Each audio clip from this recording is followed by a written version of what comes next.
آغا صاحب کی صحت و سلامتی کے لیے بلند ترین صلوات۔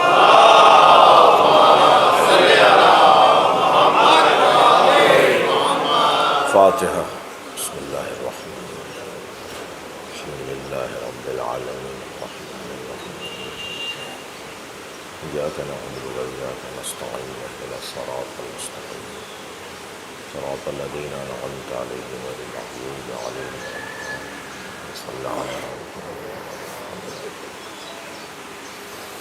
اعوذ باللہ من الشیطان الرجیم بسم اللہ الرحمن الرحیم الحمد للہ الذی لا یبلغ مدحتہ القائلون ولا یحصی نعماءہ العادون ولا یعدی حقہ المجتہدون الذی لیس لصفتہ حد محدود ولا نعت موجود ولا وقت معدود ولا اجل ممدود فطر الخلائق بقدرته ونشر الرياح برحمته الصلاة والسلام على الرسول المسدد المصطفى العمجد المحمود الأحمد سيدنا ومولانا ومولى الكونين جد الحسن والحسين عاني أبا القاسم محمد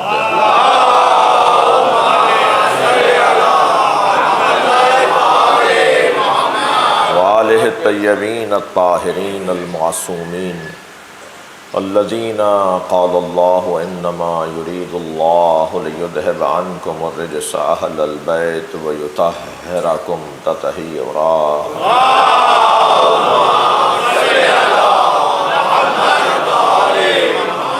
ولعنۃ اللہ علی اعدائہم اجمعین من یوم عداوتہم الی قیام یوم الدین اما بعد قال الحکیم فی قرآن الکریم بسم اللہ الرحمن الرحیم والعصر ان الانسان لفی خسر الا الذین آمنوا وعملوا الصالحات وتواصوا بالحق وتواصوا بالصبر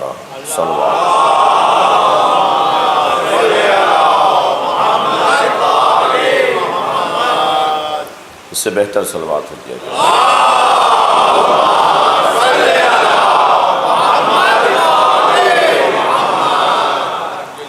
سورہ مبارکہ والعصر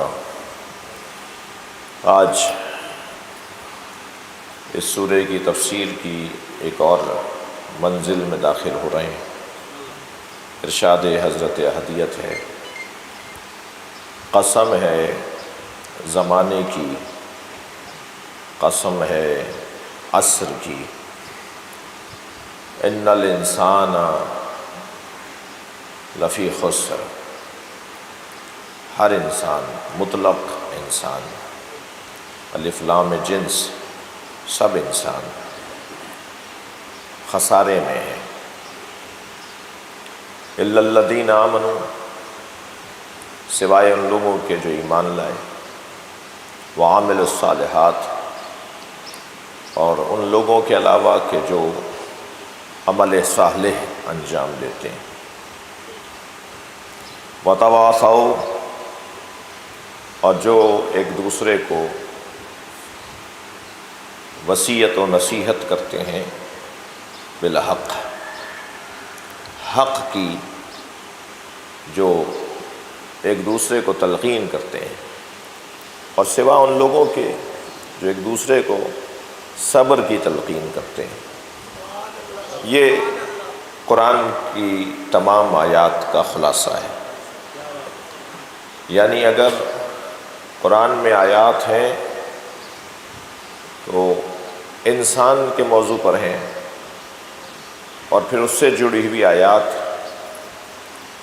ایمان سمجھاتی بھی نظر آتی ہیں، ایمان کی تبلیغ کرتی نظر آتی ہیں، ایمان کی ترویج کرتی ہوئی نظر آتی ہیں، پھر ایمان کے درجوں کو بیان کرتی ہیں وہ آیات۔ اور پھر اسی طرح آیات قرآن کی عمل صالح پر نازل ہوئی ہیں، حق کی بات اور صبر کے پیغام دیتی نظر آتی ہیں۔ تمام تر قرآن کی آیات کا خلاصہ مختصر اگر چند آیتوں میں دیکھیں تو وہ یہ سورہ ہے۔ کوئی مومن ہو،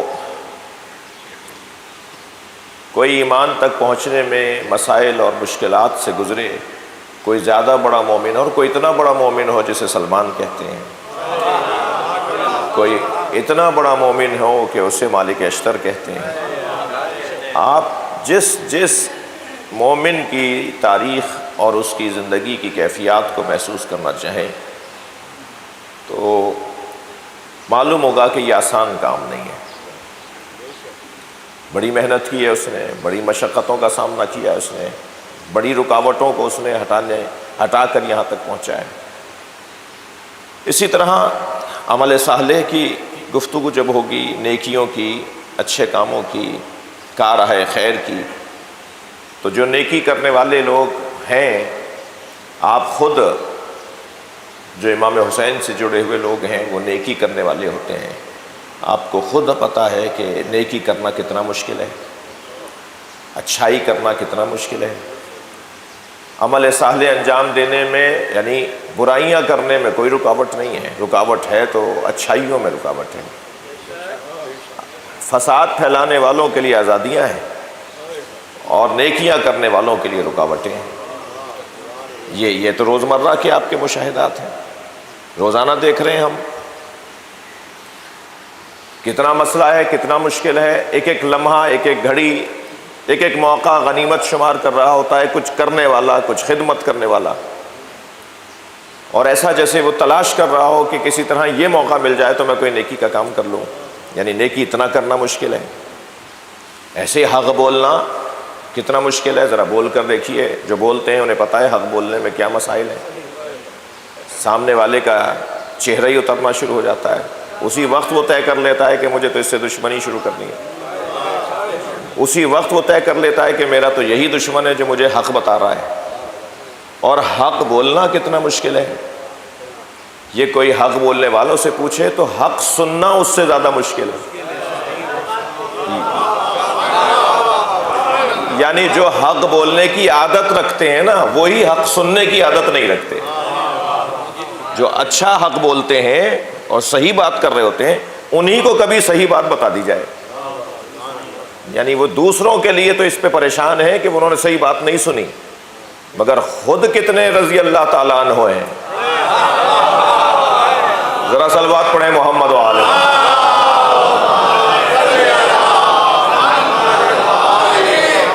اس سے بہتر اور بلند صلوات پڑھیں۔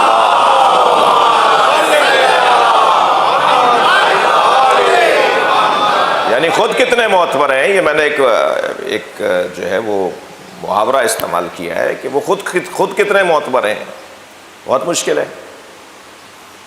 ہم نے اپنے ایک دوست کے سامنے ایک دکان سے، اسٹیشنری کی دکان سے قلم خریدا، مثال دے رہا ہوں، اور ایک جگہ جہاں طے تھا کہ ہم وہاں جانا ہے، پہنچنا ہے اور ہمیں وہاں جا کر کوئی تحریر لکھنی ہے، ہم نے وہاں پہنچ کر سب کے سامنے تحریر لکھی اور اپنا قلم سامنے والی میز پر رکھ دیا۔ کچھ دیر کے بعد وہاں ایک صاحب آ کے بیٹھے جنہیں ہم نہیں جانتے تھے، اور لوگ کچھ ان کے لیے دائیں بائیں ہو رہے تھے، مشرق مغرب کی طرف دیکھ رہے تھے۔ انہوں نے وہ قلم اٹھا کے اپنی جیب میں لگا لیا، انہی صاحب نے۔ تو ہم نے کہا جی یہ قلم ہمارا ہے۔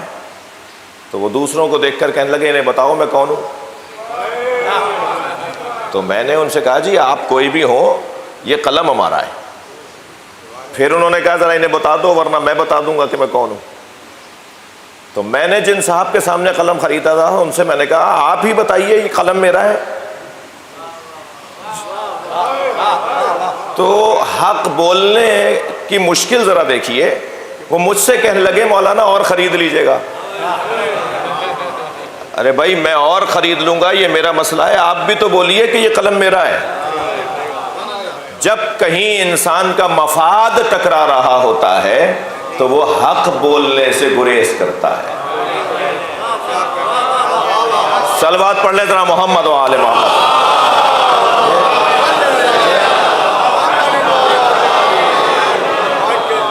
یا کہیں خوف طاری ہو تو وہ حق بولنے سے گریز کرتا ہے. بہت مشکل ہے حق بولنا، اور اس سے زیادہ مشکل ہے حق سننا. جی مگر میں ان بچوں اور جوانوں سے کہہ رہا ہوں، بزرگوں سے تو مجھے دعا چاہیے.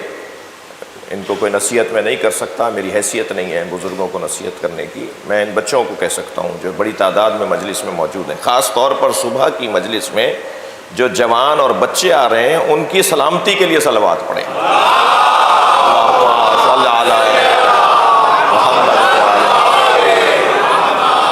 اس لیے کہ بزرگوں کا آنا بھی ہنر ہے، مگر دگنا ہنر ہے جوانوں کا اس وقت میں آنا، جن کو بستر چھوڑ کر، نیند چھوڑ کر مجلس حسین میں بیٹھنے کی توفیق مل رہی ہے. میں ان جوانوں کی زندگی اور ان جوانوں کے مستقبل کی ضمانت امام حسین کی برکت سے دیکھ رہا ہوں. صلوات پڑھ لیں ذرا محمد و آل محمد.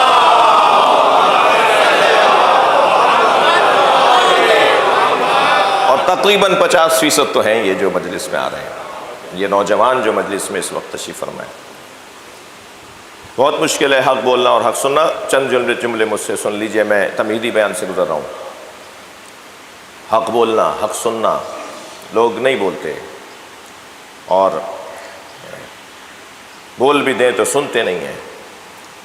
اللہ نے روح کی غذا، بدن کی غذا علیحدہ علیحدہ رکھی ہے. ہم دنیا میں بدن لے کر آئے ہیں، روح لے کر آئے ہیں، اور ایک تیسری چیز اور لائیں، وہ ہے تعلقات. ہم پیدائشی طور پر کسی کے پوتے ہیں، کسی کے نواسے ہیں، کسی کے بھائی ہیں، کسی کے بھتیجے ہیں. ہمارے اختیار میں نہیں تھا کہ ہم ان کے بھتیجے نہ بنیں، ہمارے اختیار میں نہیں تھا کہ ہم ان کے پوتے نہ بنیں. یہ اللہ نے بنایا ہے. رشتے اللہ نے قرار دیے ہیں.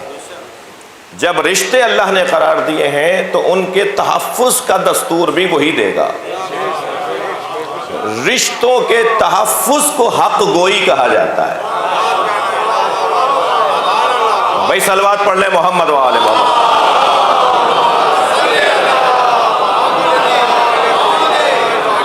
میں حق گوئی کو اگر لفظ بدل کے طالب علمانہ لہجے میں کہوں تو حق گوئی یعنی سچائی. جو رشتہ دار دوسرے رشتہ دار سے سچائی نہیں ہے وہ رشتہ دار نہیں ہے. رشتہ داروں کو ایک دوسرے سے سچا ہونا چاہیے. اور رشتہ دار بھونڈا پن بھی نہیں ہونا چاہیے کہ سب کے سامنے ٹوک دیا، سب کے سامنے ایسی کوئی بات کر دی جو بات ہی صحیح، جب ان کے لیے بات صحیح نہیں تھی تو سب کو بتانا کون سا صحیح ہے. کہیں تنہائی میں لے جاؤ، کہیں تنہائی تلاش کرو، کہیں موقع ڈھونڈو کہ آج موقع نہیں ہو سکا بات کرنے کا، کل دیکھیں گے. اور پھر تنہائی میں جا کے، وہ تنہائی میں بھی تھوڑی دیر کے لیے پریشان ہوگا، مگر واحد رشتہ دار ہے جو حق سننے پر وقتی ناراض ہوتا ہے، دائمی عزیز رکھتا ہے.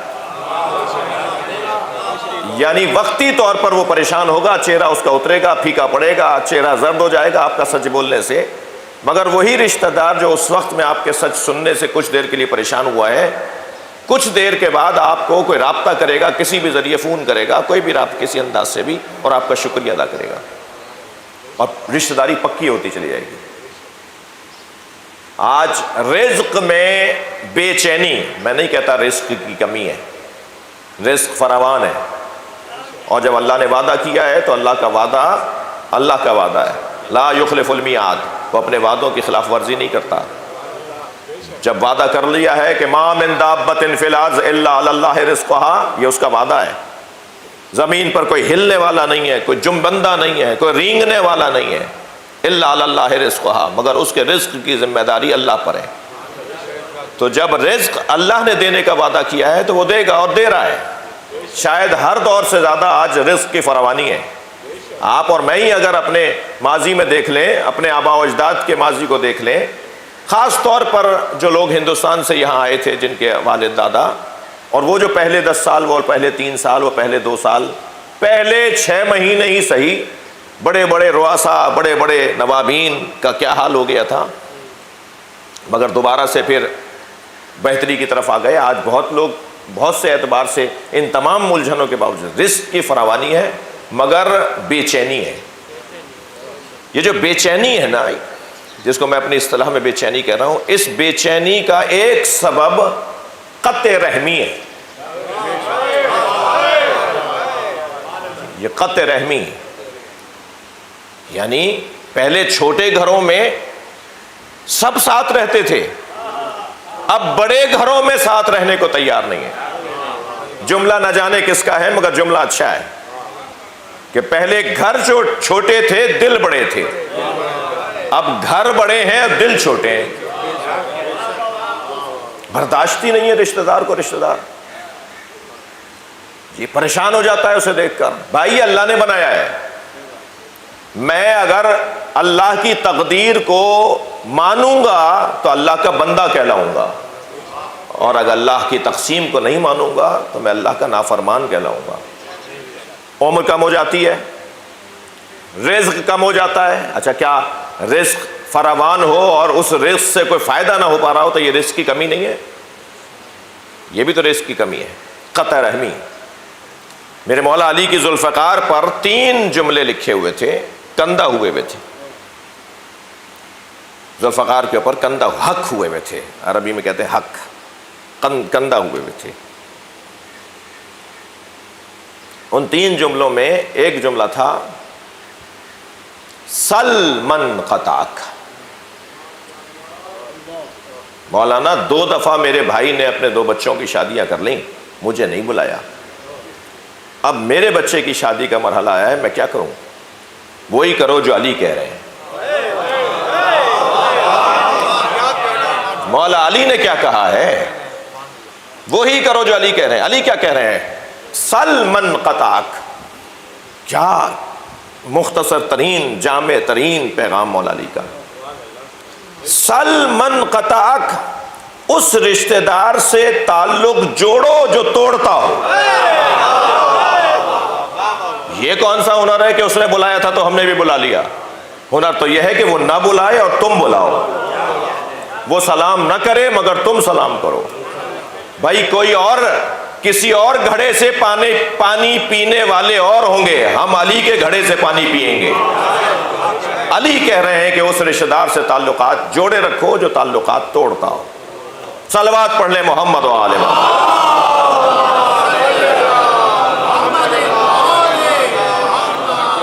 جی تلاش کریں، ڈھونڈیں۔ میں ان بچوں جوانوں سے کہہ رہا ہوں، کتنے دن ہو گئے تمہیں اپنے کزن کو فون کیے ہوئے؟ کتنے دن ہو گئے تمہیں اپنے خالہ کو سلام کیے ہوئے؟ کتنی مدت گزر گئی کہ پھوپھی کو سلام کرنے نہیں گئے؟ بہت مشکل ہے اس گھمسان کی زندگی میں، اس خود ساختہ مصروفیت کی زندگی میں، اس اپنے گرد بنے ہوئے جالے کے درمیان پھنسے ہوئے لوگوں میں مشکل ہے کہ وہ اپنے ان اقدار اور ان تہذیبوں کو بحال رکھ سکیں۔ مگر یہ کربلا والوں کی یاد میں مجمع لگا ہے، اور کربلا والوں کی یاد کا ایک تقاضا یہ ہے کہ رشتوں کی پاسداری کرو۔ روزانہ سنیں گے نا آپ رشتوں کی پاسداری۔ بھائی میں اکیلا خطیب نہیں ہوں، ہر خطیب اپنے بیان کے آخری 15-20 منٹ میں رشتوں کی پاسداری کو ہی تو بتاتا ہے۔ بھتیجے نے چچا کے ساتھ کیا کیا؟ دنیا کے سارے بھتیجے قربان ہیں اس ایک بھتیجے پر جس نے اپنے چچا سے کیسی وفاداری کی۔ سارے رشتے لا کر امام حسین نے کربلا میں، بھانجوں کو دیکھیے جی، بہنوں کو دیکھیے، بچوں کو دیکھیے، بیٹوں کو دیکھیے، بھائیوں کو دیکھیے، سارے رشتے امام حسین نے کربلا میں جمع کیے ہیں۔ ایک رشتہ نہیں تھا تو اس رشتے کی جگہ بھی جناب فضہ کو لے آئے۔ اماں بھی آ گئی ہیں، مائیں بھی ہیں، باپ بھی ہیں کربلا میں، بیٹے بھی ہیں، بھتیجے ہیں، بھانجے ہیں، بھتیجیاں ہیں، اور پھر بچپن کے دوست ہیں۔ تم بھول گئے کہ بچپن میں ہم ساتھ تھے؟ یہ تہذیب کی پاسداری۔ عزیزان گرامی، یہ جو اللہ اس سورہ مبارکہ والعصر میں زمانے کی قسم کھا رہا ہے۔ ایمان نہیں حاصل ہو سکے گا یا ایمان کے درجے نہیں بڑھ سکیں گے جب تک وقت شناسی نہ ہو۔ آپ ذرا محسوس کیجئے، زمان اور مکان فقہ میں دخالت رکھتے ہیں۔ زمانہ جیسے جیسے تبدیل ہوگا ایسے ایسے فقہ میں احکامات تبدیل ہوں گے، شریعت میں احکامات تبدیل ہوں گے زمانے کے بدلنے سے۔ ابھی کو 2 گھنٹہ پہلے آپ نے نماز فجر پڑھی، چند گھنٹوں بعد ظہر پڑھیں گے۔ یہ اوقات کی تلاش اور اوقات کا انتظار اس خاص دورانیے میں، اچھا 1.25 گھنٹے اور 1 گھنٹے 20 منٹ میں وقت نکل گیا، اب کتنی ہی ہم ان 2 رکعت قضا شدہ نمازوں کی جگہ 6 رکعت پڑھ لیں 2 رکعت کر کے، اور یہ سوچیں کہ یہ 2 رکعت قبول ہو جائیں گی، اب یہ نہیں یہ رکعت 2 رکعت قبول ہو جائیں گی۔ ہم کتنی 6 رکعت پڑھ لیں ان 2 رکعتوں کے برابر نہیں ہے، وہ وقت گزر گیا۔ ٹھیک ہے، خانے کو ٹک کر دے گا کہ کرامن کاتبین خانوں کو ٹک لگا دیں گے کہ صاحب عذاب نہیں ہوگا کہ بعد میں اس نے پڑھ لی اور اللہ سے معافی مانگ لی، مگر وہ 2 رکعت نہیں ہے، یہ 2 رکعت، اس کا وقت گزر گیا۔ جی جب اچھا منگل کی 2 رکعت نماز اور جمعرات کی 2 رکعت نماز کیا برابر ہے؟ جمعے کی نماز اور پیر کے دن پڑھی جانے والی نماز برابر ہے؟ یہ زمانہ بدل رہا ہے نا۔ سب سے مشکل نماز اللہ نے سب سے کم رکھی ہے، جب بستر چھڑوائی دیا تھا تو 4 رکعت پڑھوا لیتا، مگر نماز فجر جو سب سے مشکل نماز ہے وہ سب سے چھوٹی ہے، 2 رکعت سے کم نماز واجب نہیں ہے، نماز واجب 2 رکعت سے کم نہیں ہے۔ جی سب سے مشکل نماز سب سے کم رکھی ہے، وہ گنتیاں رکعتیں نہیں لینا چاہتا ہم سے، وہ وقت کی قدر چاہتا ہے ہم سے، وہ ہماری زندگیوں میں نظم چاہتا ہے۔ جی میرے سیدہ فاطمہ زہرا سلام اللہ علیہا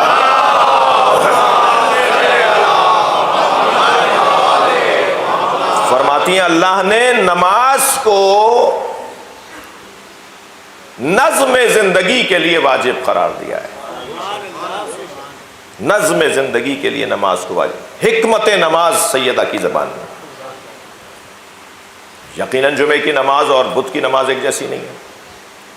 اچھا آپ کے اپنے ہمارے گھر کی 2 رکعت نماز اور نماز ظہر جو ہم اپنے گھر میں پڑھ رہے ہوتے ہیں وہ اور مسجد کی نماز ظہر برابر نہیں ہے۔ جو ہمارے محلے میں مسجد ہے، ہم 4 رکعت نماز ظہر گھر میں پڑھ لیں اور 4 رکعت جا کے مسجد میں پڑھ لیں، دونوں برابر نہیں ہیں۔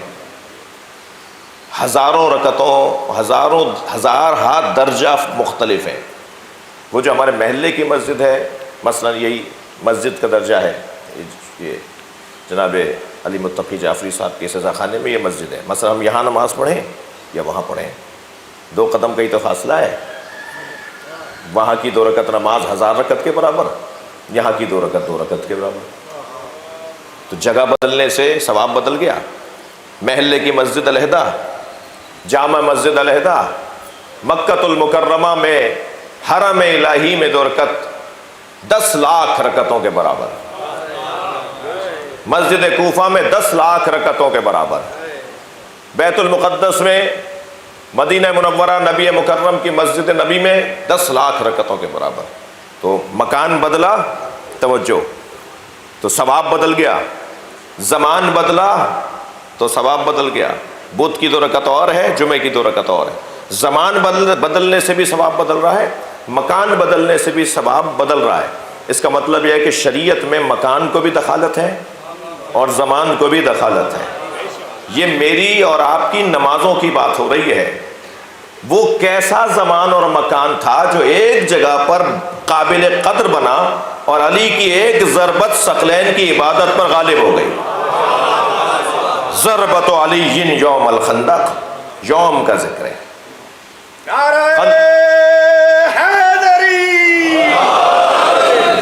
ضربت علی یوم الخندق افضل من عبادت الثقلین، یعنی مکان بھی اہم ہو گیا تھا، زمان بھی اہم ہو گیا تھا۔ جس کی بنیاد پر وہاں عمل انجام دینا تمام اعمال سے بھاری ہو گیا، وزنی ہو گیا، سنگین ہو گیا۔ تو یہ عصر جو ہے، وقت، اس کی قدر، اس کی اہمیت، جتنے بھی میں جوانوں اور بچوں کو پھر توجہ دلا رہا ہوں، وقت کے بارے میں آج گفتگو ہو رہی ہے، والعصر، وقت۔ جتنے بھی تاریخ بشریت میں کامیاب لوگ گزرے ہیں وہ کامیاب ہوئے ہی نہیں جب تک انہوں نے وقت کی قدر نہیں کی۔ حریص تھے وہ وقت کو لینے میں، وقت شناسی میں، وقت کی قدر کرنے میں وہ حریص تھے۔ جی، محمد ابن زکریہ رازی کتنا بڑا نام ہے، 18 گھنٹے کام کرتے تھے، چراغ میں پڑھنے کی وجہ سے نابینا ہو گئے تھے۔ بڑا نام ہے محمد بن زکریہ رازی جی۔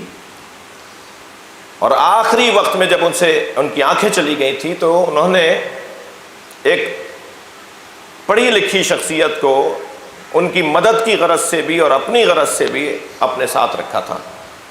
وہ پڑھ کر سناتے تھے انہیں، اور پھر وہ بولتے تھے اور وہ لکھتے تھے۔ اس کیفیت میں بھی انہوں نے وقت کو نہیں چھوڑا جی۔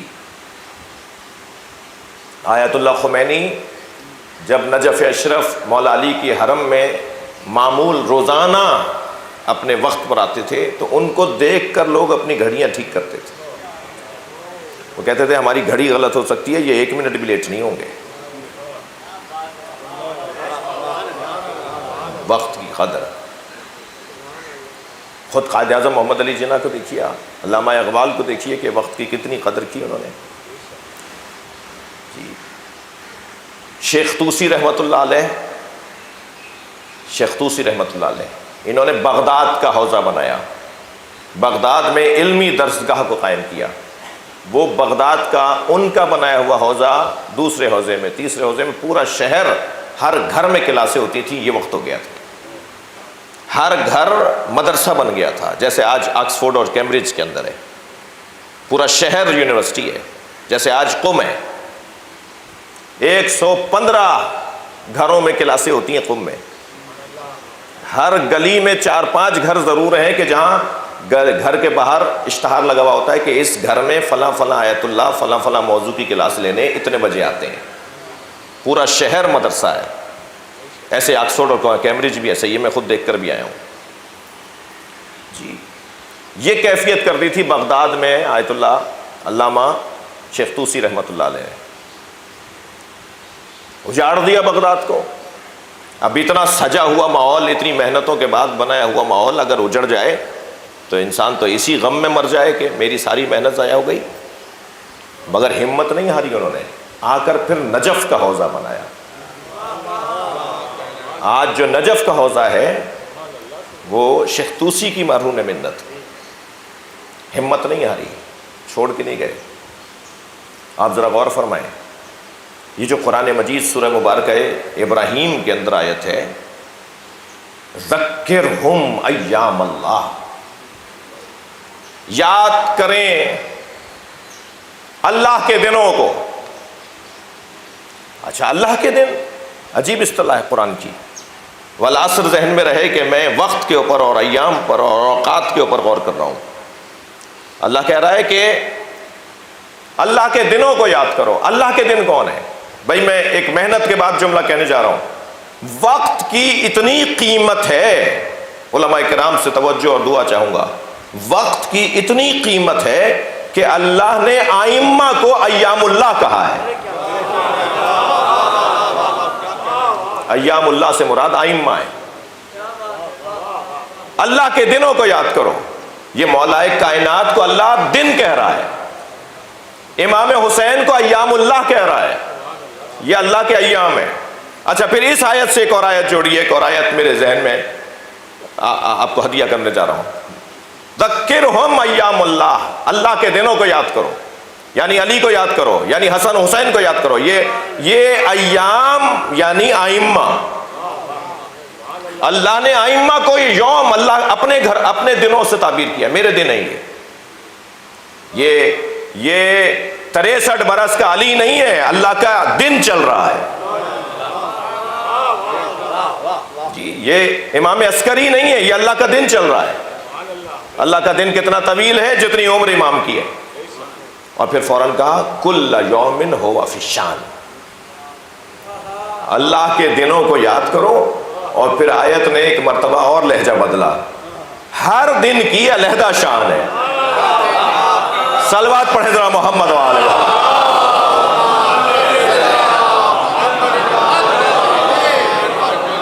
امام حسن کی علیحدہ شان ہے، امام حسین کی علیحدہ شان ہے۔ کتنی قیمت ہے ان دنوں کی، ان ایام کی۔ جی حدیث مبارکہ آپ کو سناتا ہوں، ایک صلوات ہدیہ کریں۔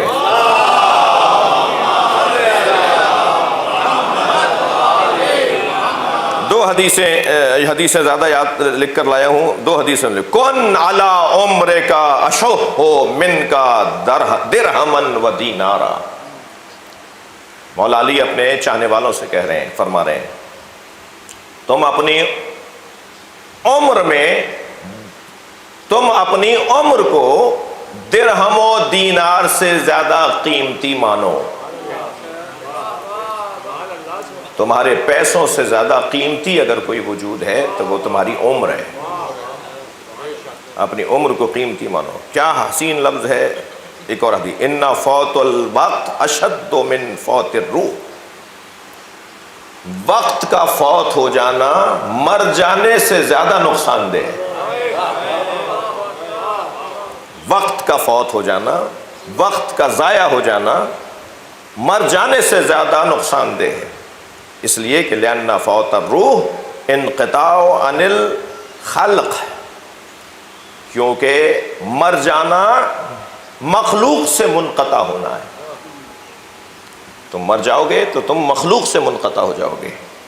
وفوت الوقت انقطاع عن الحق، مگر وقت اگر ضائع ہو گیا تو تم حق سے محروم ہو جاؤ گے۔ کیا حسین تعبیریں ہیں، توجہ چاہوں گا۔ دیکھیے لوہا تولنے کے لیے جو باٹ ہوتے ہیں وہ بہت وزنی ہوتے ہیں، 20 کلو سے کم نہیں ہوتے۔ لکڑ تولنے کے لیے جو باٹ ہوتے ہیں وہ بھی منوں کے اور ٹنوں کے ہوتے ہیں۔ ایک بہت بڑے ترازو میں، شاید کوئی 5 فٹ کا ایک ترازو، اس میں وہ بڑا بھاری باٹ، اس طرف لکڑ اور لوہا رکھا جا رہا ہے۔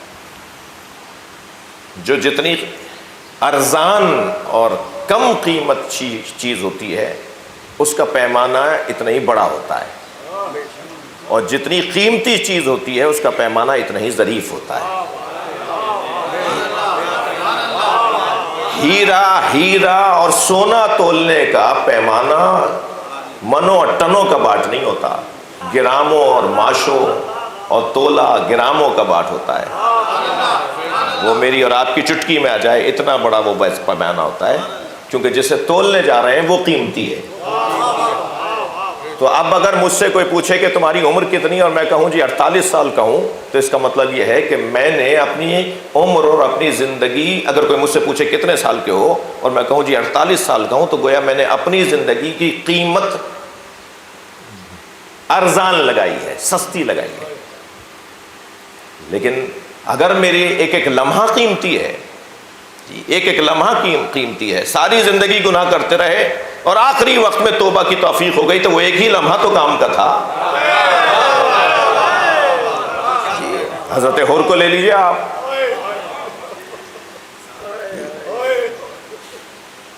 ایک لمحہ، فیصلوں میں کتنی دیر لگتی ہے، شخصیات بیٹھی ہیں دستخط کتنی دیر میں کرتے ہیں آپ اہم ترین فیصلوں پہ دستخط کتنی دیر میں کرتے ہیں؟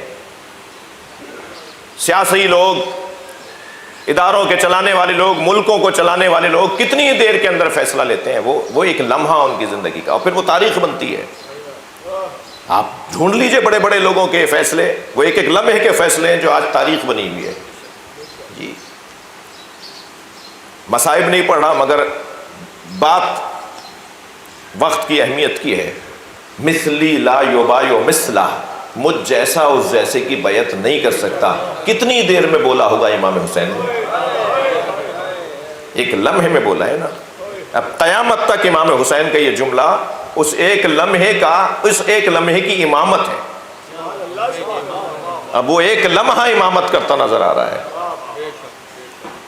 یہ جو وقت ہے یہ انسان کی زندگی پر مسلسل گزر رہا ہے.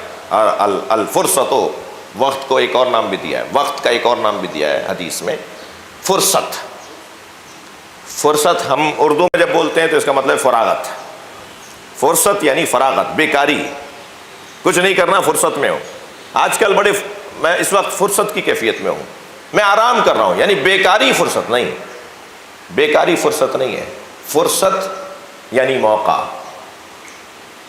الفرصت موقع، لمحہ. الفرصت تمر مر السحاب. فرصت جلدی گزر جاتی ہے، کام کا وقت جلدی گزر جاتا ہے، وقت جلدی گزر جاتا ہے. جتنا زیادہ وقت کی قیمت محسوس کر کے اس سے استفادہ کیا جا سکے. ایک شخص نے میرے مولا امام رضا کو سلام کیا،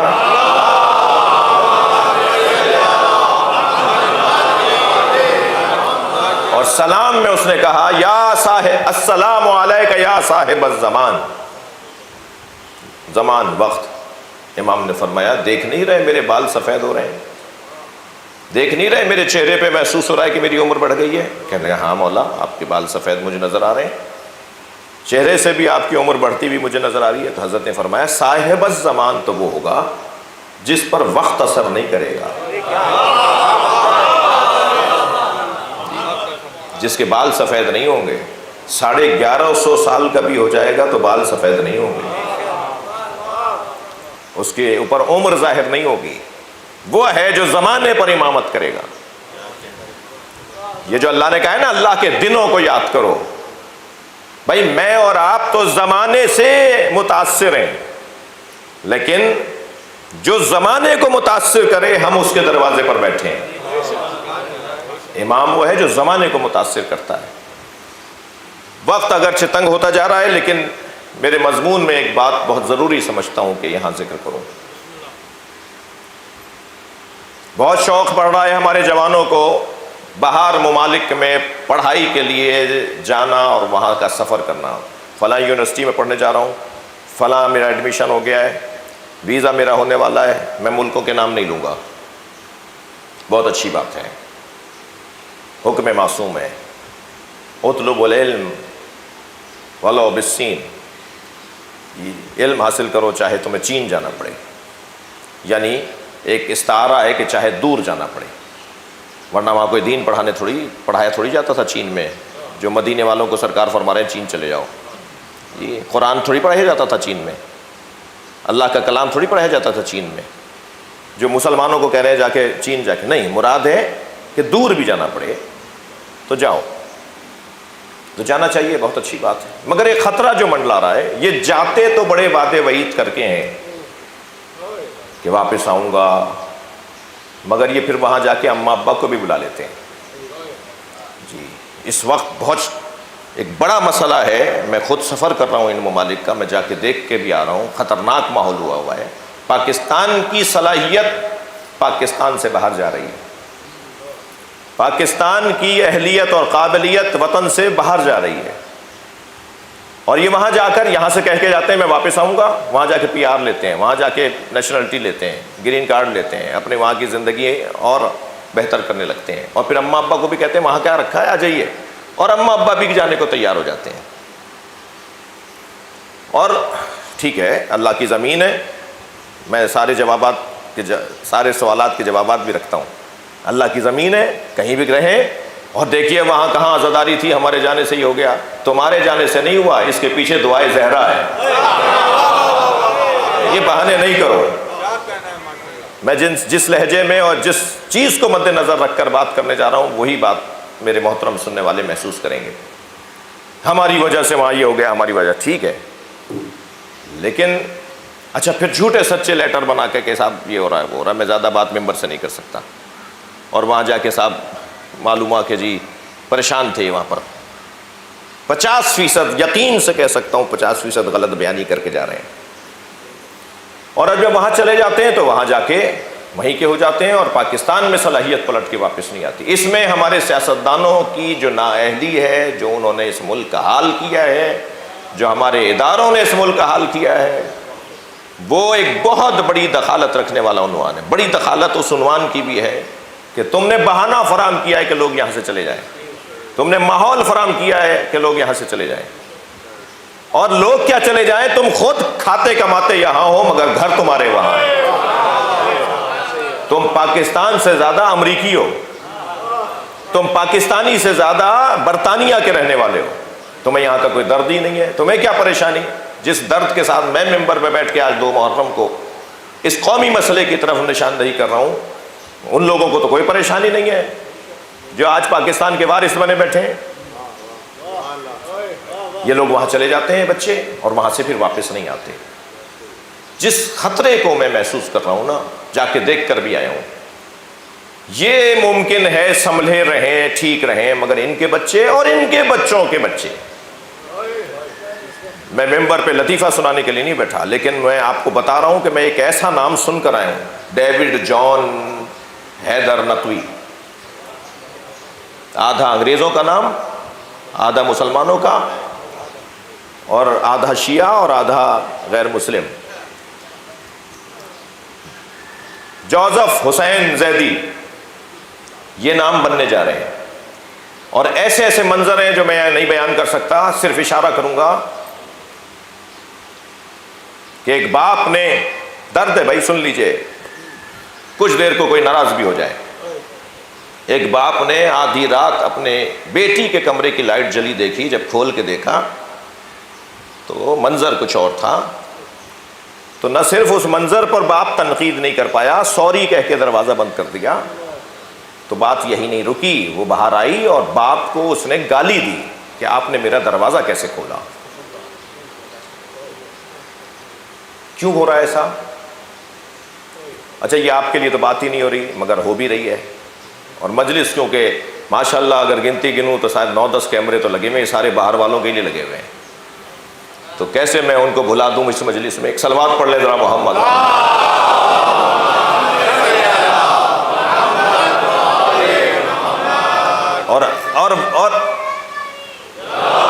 اور مسئلہ یہ ہے کہ پریشانی جو لاحق ہے وہ یہ ہے کہ وہاں جانے کے بعد جو اپنی ہویت, اپنی شناخت, اپنا عنوان کھو رہے ہیں وہ خطرناک. اور وجہ کیا ہے؟ وجہ یہ کہ انسان ہے, اثر پذیر ہے, اثر قبول کرتا ہے, اثر لیتا ہے. کسی منظر کو دیکھ کر اس پہ اثر ہوتا ہے, کسی جملے کو سن کے اس کے اوپر اثر ہوتا ہے. یہ انسان ہے, اس کی فطرت ہے, یہ اثر پذیر ہوگا, اس پہ اثر پذیری ہوگی, اثر قبول کرے گا, یہ اثر لے گا. صرف 14 ہیں جو اثر دینے آئے, باقی انسان اثر لینے والا ہے, اثر پذیر ہے, اثر قبول کرتا ہے. جی اپنی تہذیب کو چھوڑ رہے ہیں, اپنے طریقوں کو ترک کر رہے ہیں جو وہاں محفوظ رکھے. اچھا ساری باتیں ایسا نہ ہو کہ جی وہ کہیں جی کوئی بات تو ہم میں اچھی تھی, تو میں ایک جملہ کہوں, جو وہاں اس ماحول میں رہ کر بھی خود کو محفوظ کیے ہوئے ہیں وہ ہم سے زیادہ ہنر کر رہے ہیں. جی وہ ہم سے زیادہ کارنامہ انجام دے رہے ہیں. یہ اثر پذیری, یہ اثر قبول کرنا, اسے علامہ اقبال نے. اچھا ایک اور پہلے اپنی بات کو اور بہتر کرتے ہوئے ایک حدیث آپ کو ہدیہ کر رہا ہوں. الحکمت و ضالۃ المومن. جواب آئے گا مجھے کہ علم لینے گئے ہیں, حکمت لینے گئے ہیں, اچھی تعلیم لینے گئے ہیں. آپ ممبر سے بیٹھ کے اچھی تعلیم کے راستے میں رکاوٹ ڈال رہے تھے, آپ ذہنوں کو خراب کر رہے تھے, آپ تعلیم کے لیے باہر جانے والے بچوں کے ذہنوں کو بدل رہے تھے. میں نہیں. الحکمت و ضالۃ المومن. ہاں حدیث مبارکہ میں ہے کہ حکمت مومن کی گمشدہ شے ہے. اینما وجدہا اخذہا. جہاں سے ملے وہاں سے لے لو. مگر بھائی حدیث کو تو سمجھو, مومن کی کھوئی ہوئی شے ہے. پہلے پختہ مومن بن جاؤ, پھر جہاں سے چاہو لے لو.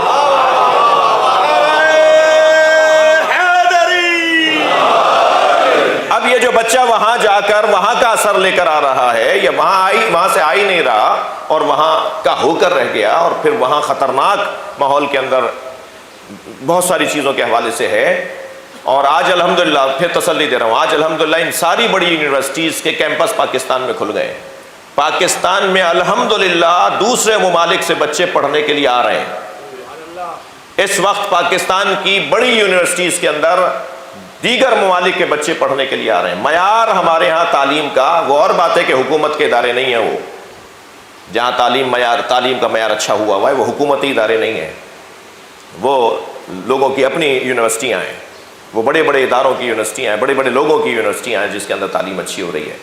مگر عزیزو، جس بات کے لیے میں نے آپ کو بہت زحمت دی کہ حل کیا ہے اس کا، مولانا آپ نے گلے شکوے تو کیے، حل تو بتاتے، حل کیا ہے اس مسئلے کا؟ حل عرض کر رہا ہوں وہاں والوں کے لیے بھی اور وہاں جانے والوں کے لیے بھی۔ حل یہ ہے کہ جو علامہ اقبال نے دیا ہے، حل وہی ہے جو علامہ اقبال نے دیا۔ علامہ اقبال نے کیا حل دیا؟ جرمنی گئے تھے نا، ڈاکٹر بھی وہیں بن کر آئے، ڈاکٹریٹ کی سند بھی انہوں نے جرمنی سے لی۔ پہلا طالب علم تھا جس نے اصول بدلوایا جرمن یونیورسٹی کا کہ انگریزی میں پی ایچ ڈی کروں گا۔ وہاں انگریزی میں پی ایچ ڈی اس سے پہلے، علامہ اقبال سے پہلے اجازت ہی نہیں تھی۔ علامہ اقبال نے اپنی قابلیت، صلاحیت اور شوق اور ذوق کو ثابت کر کے وہاں کا قانون بدلوایا کہ یہ پہلا طالب علم ہے جس کی وجہ سے انگریزی میں پی ایچ ڈی ہوگی، اور پھر وہ وہاں سے ڈاکٹر بن کر آئے۔ میں ان کا گھر بھی دیکھ کر آیا ہوں، ان کے دروازے پہ بیٹھ کے ان کی فاتحہ بھی پڑھ کر آیا ہوں، اور وہاں ہم نے ان کے کلاموں پر مشتمل غزلیہ ایک نشست بھی رکھی تھی۔ میرا بڑا شوق تھا کہ میں جرمنی جاؤں تو امام خمینی، پیرس جاؤں تو امام خمینی کا گھر دیکھ کر آؤں، اور جرمنی جاؤں تو علامہ اقبال کا گھر دیکھ کر آؤں۔ جی، دونوں اس صدی کے نامور لوگ ہیں، بڑے لوگ ہیں۔ تو میں الحمدللہ دونوں کے دروازوں پر ہو کر آیا ہوں، دونوں کو فاتحہ پڑھ کر آیا ہوں، ان کو یاد کر کے آیا ہوں۔ اپنے ساتھ ڈاکٹر جناب اقبال حیدر صاحب بھی ہمارے ساتھ تھے، شعراء کرام ہمارے ساتھ تھے، اور وہاں ہم گئے تو انہوں نے وہ قانون تبدیل کروایا، ان کی وجہ سے انگریزی میں ان کو اجازت ملی، اور پھر بعد کے طالب علموں کے لیے آسانی ہو گئی۔ علامہ اقبال نے فارمولہ دیا ہے، علامہ اقبال نے فارمولہ یہ دیا کہ خیرہ نہ کر سکا اسے جلوے دانش فرہنگ۔ جی، یورپ، مغرب کی رنگینی، مغرب کی چاشنی، مغرب کا حسن، اقبال کہہ رہے ہیں کہ اس کی آنکھوں کو خیرہ نہ کر سکا، بچوں جوانوں آپ سے کہہ رہا ہوں، خیرہ نہ کر سکا اسے جلوے دانش فرہنگ، سرما ہے میری آنکھ کا خاک مدینہ و نجف۔ صلوات پڑھیں گے محمد و آل محمد۔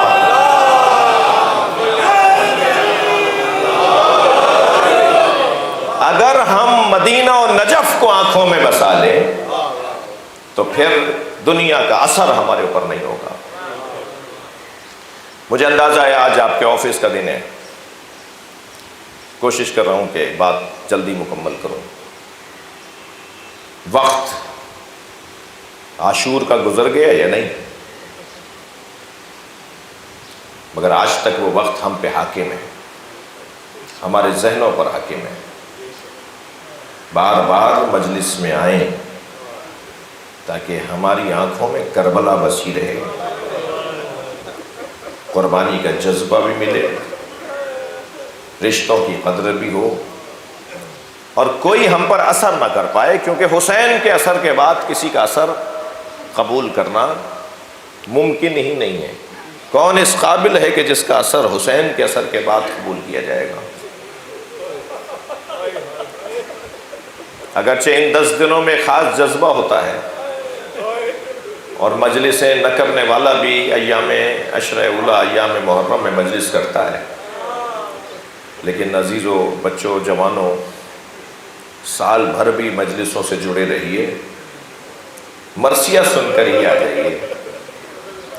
اگر مجھ جیسے بعض خطیبوں سے آپ مطمئن نہیں ہیں تو مرثیہ سن کر ہی آ جائیے۔ اس میں میر انیس نے جو تہذیب بیان کی ہے، مرزا دبیر نے جو اقدار بیان کیے ہیں، جی، نسیم امروہی اللہ مقامہ نے جو تہذیب کو بیان کیا ہے، اور پھر بڑے نام اور بھی ہیں۔ ایک مصرے کے اندر پیغام ہے، ابھی یہ میرا عزیز پڑھ رہا تھا، ایک مصرے کے اندر پیغام ہے۔ مجلس ہمارے قد کو بلند کرتی ہے، مجلس ہماری شخصیت کو سنوارتی ہے۔ مجلس کے ذریعے بڑے بڑے لوگوں نے بہت بڑی بڑی چیزوں کو حاصل کیا ہے۔ آیت اللہ خمینی فرماتے ہیں ہمارے پاس جو کچھ ہے وہ مجلس سے ہے۔ اتنا بڑا اس صدی کا ایک بڑا کارنامہ ہے شیعوں کا، اس صدی کا ایک بڑا کارنامہ ہے، تاریخ تشیع میں ممتاز ترین کارنامہ ہے کہ آہستہ آہستہ اقبال کے اس شعر کی طرف لوگ جا رہے ہیں، تہران گر ہو عالم مشرق کا جنیبہ، لوگ جا رہے ہیں اس طرف، چینج آف بلاک کی طرف ماحول جا رہا ہے، لوگ آہستہ آہستہ سپر پاور اسے مانیں گے جن کے دماغوں پر حسین حاکم ہے، ماحول اس طرف جا رہا ہے، تھوڑا سا رکاوٹیں ہٹنے دیجئے، بیریئر ہٹنے دیجئے، حسینیت ہی کا بول بالا ہوگا۔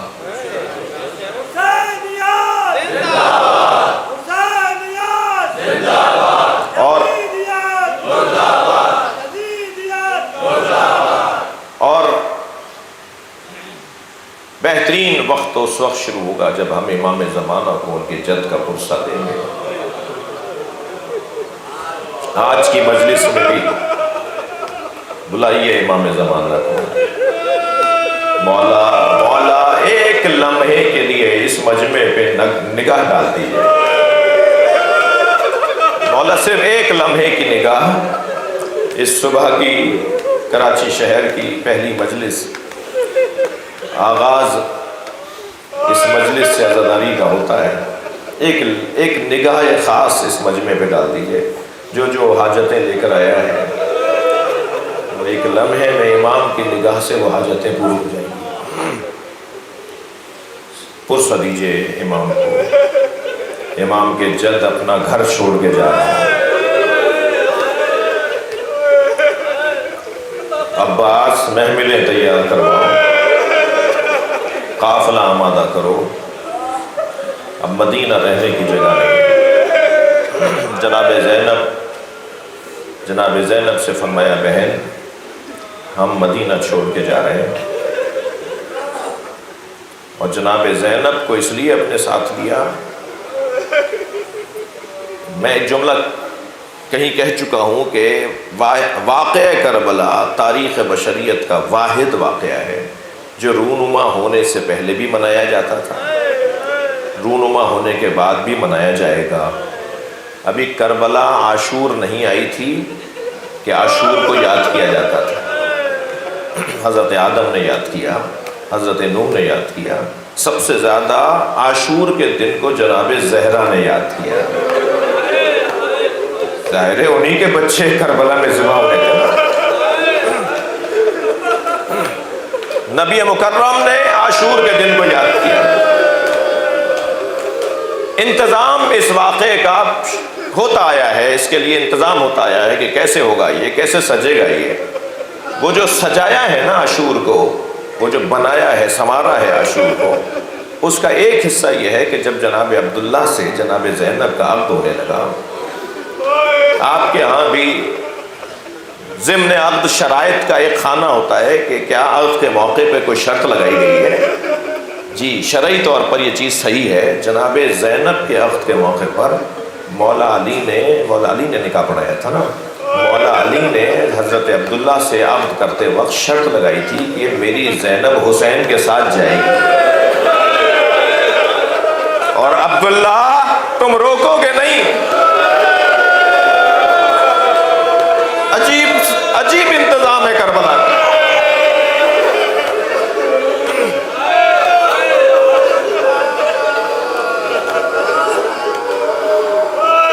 اجرکم اللہ، خدا کسی غم میں نہ رلائے سوائے غم اہل بیت کے، میں رونے رلانے والوں میں قرار دے۔ اس لیے کہ اگر امام حسین کے ساتھ جناب زینب نہ ہوتی تو اصحاب اخدود کی قربانی کی طرح واقعہ کربلا بھی فراموش ہو جاتا، مگر اللہ کو تو اس قربانی کے ذریعے نظام ہدایت کو مرتب کرنا تھا۔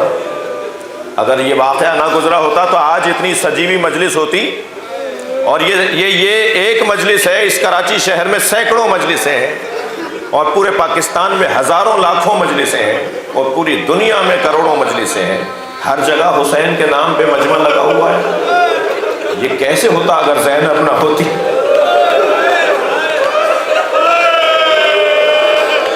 اس لیے کہ عصر عاشور حسین کو کربلا میں مار دیا جاتا۔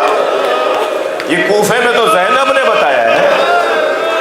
شام میں جا کے جناب زینب نے خطبے دیے ہیں، اجرکم اللہ، جس کی وجہ سے آج کربلا کا ذکر ہدایت کا ذریعہ بن گیا ہے۔ جناب زینب سے فرمایا بہن زینب اب مدینہ رہنے کی جگہ نہیں ہے، تیاری کرو۔ قافلہ تیار ہوا، بیویاں محملوں میں بیٹھیں، قافلہ آگے بڑھا۔ ابھی مدینے سے کچھ باہر گئے تھے کہ جناب عباس گھوڑا دوڑائے ہوئے آئے، امام حسین کے قریب آ کر چند ایک قدم پیچھے کھڑے ہو کر فرمایا مولا ہمارے قافلے کے پیچھے ایک مختصر سا قافلہ آ رہا ہے، ایک غلام ہے، ایک بھائی بیٹا ہے، اور ایک صحابی رسول حضرت عبداللہ ابن عروہ غفاری ہے، 2 سواریوں پہ سامان لدا ہوا ہے، 5 سواریوں کا مختصر سا قافلہ ہے۔ نانا آپ کے نانا کے صحابی پیچھے پیچھے آ رہے ہیں۔ جیسے ہی نانا کے صحابی کا نام، اچھا کون ہے عبداللہ ابن عروہ غفاری؟ انتہائی ضعیف العمر، کمر سن، ہاتھوں میں راشا، کمر خمیدہ، بال سفید، کمر میں پٹکا باندھتے ہیں تاکہ کمر کو سیدھی ہو جائے۔ جیسے ہی امام حسین نے سنا نا کہ نانا کے صحابی پیچھے پیچھے آ رہے ہیں، اپنے دلدل اپنے گھوڑے سے کہا مجھے نانا کے صحابی تک لے جا۔ گھوڑا مڑا، قریب آنے لگے تو وہ ادباً گھوڑے سے اتر گئے۔